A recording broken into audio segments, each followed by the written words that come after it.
We'll update you on all the offseason player movement and see who landed where. Then later we'll check in with our draft expert Mel Kiper as he gives us the scoop on the upcoming NFL Combine, and of course, he'll give us his take on the movers and shakers for the NFL Draft coming up in April. But first, let's kick things off here by taking a look at the guys in the last few months that have decided to call it a career in the NFL. Ray Lewis has decided to call it quits after a long and distinguished NFL career. 13 years he spent in the NFL, and it was a very emotional press conference when he announced his retirement. When we look back, it's obvious that he played the game the way it should be played. Don't be surprised if we hear his name when they take roll call at Canton someday. Rodney Harrison also called it quits this offseason, and he too is a guy that'll be missed around NFL circles. Todd Stussy will step away from the game as he looks to spend more time with his family and perhaps even work a little on his golf game.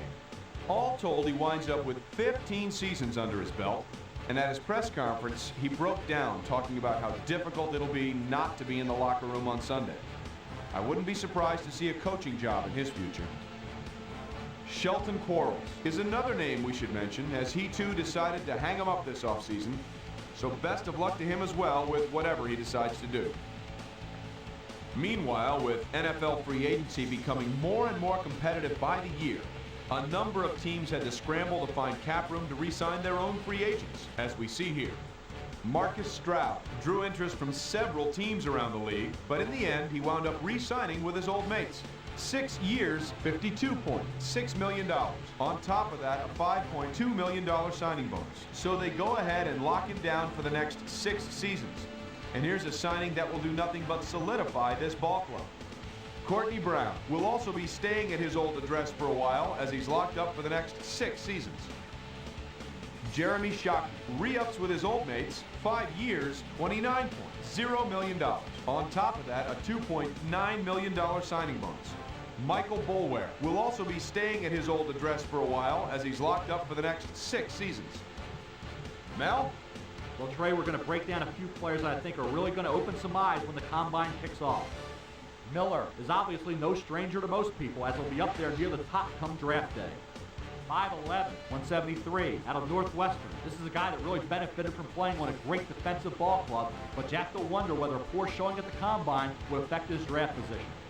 McDaniel is another guy that I really like. He's got great instincts for a linebacker, but I think his workout is going to be so critical in determining just where he's going to go.